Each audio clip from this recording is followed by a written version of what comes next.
Turquie, aujourd'hui, est très agressive sur le plan international, se permet de dire dans tel pays, il faut faire ça, il faut chasser tel dirigeant. Et ça, c'est les États-Unis. De ce point de vue-là, la Russie se défend et on peut le comprendre.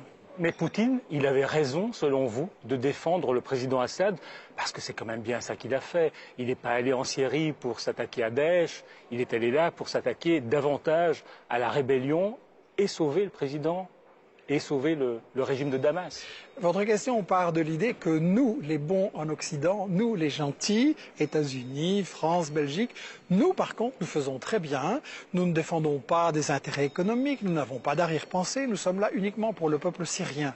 Alors, je voudrais savoir pourquoi on prétend apporter la démocratie en Syrie avec l'aide de l'Arabie Saoudite, du Qatar, de la Turquie et d'Israël. Ça, il faudra m'expliquer.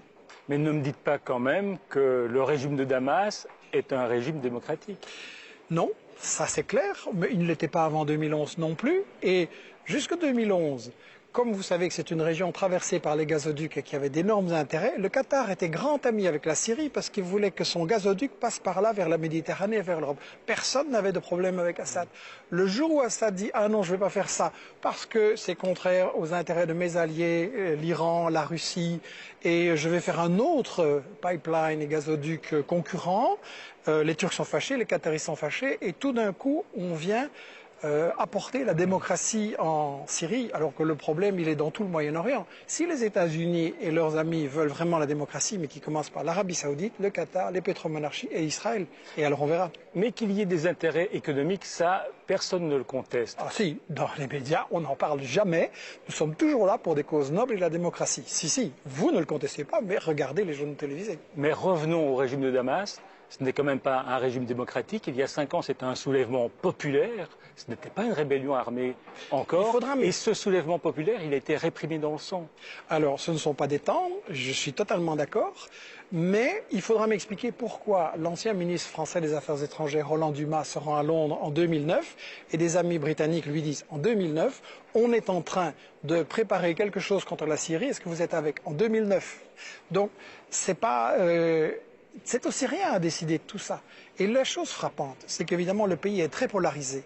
Mais si vous regardez 2 sondages concernant l'avis des Syriens, il y a un sondage du Qatar en 2013 qui dit qu'il y a 55% des Syriens qui soutiennent Assad et un sondage de l'OTAN qui dit 70%. Donc laissez-les décider eux-mêmes. Alors aujourd'hui, il y a des négociations à Genève. Qu'est-ce que ça peut donner, ces négociations? Le rapport de force a complètement changé. Les États-Unis et la France ont obtenu les résultats merveilleux qu'on a vus en Libye et qu'on avait annoncés en s'alliant, je signale, aux terroristes d'Al-Qaïda, ce que j'avais dit à ce moment-là, et maintenant on voit le résultat. La Syrie a résisté. Parce qu'on dit toujours, oui, c'est un dictateur isolé, c'est une affaire de 2-3 semaines. Mais ils ont résisté. L'armée, il y a eu quelques défections, pas énormément. Et les gens, il y avait beaucoup de gens qui en avaient marre, effectivement, d'Assad, pour des raisons sociales, pour des raisons démocratiques à ce moment-là. Je pense que sa popularité maintenant est plus grande, parce qu'ils ont vu en face ce qu'on a à offrir. Ils ont vu le cauchemar qu'est l'Irak, le cauchemar qu'est la Libye. Et donc beaucoup de gens se disent plutôt Assad, sous lequel on n'avait pas ces problèmes de confessionnalisme, etc., que l'enfer de l'Occident. Quand vous dites que la France est alliée à Al-Qaïda, c'est un peu péremptoire. Non, c'est pas moi qui le dis, c'est Fabius. Fabius a dit à Marrakech en décembre 2012, c'est difficile de les désavouer parce que Al-Nosra fait du bon boulot en Syrie. Al-Nosra, c'est Al-Qaïda en Syrie. Fabius, la France, Al-Qaïda fait du bon boulot en Syrie. Mais on est sur quelle planète là?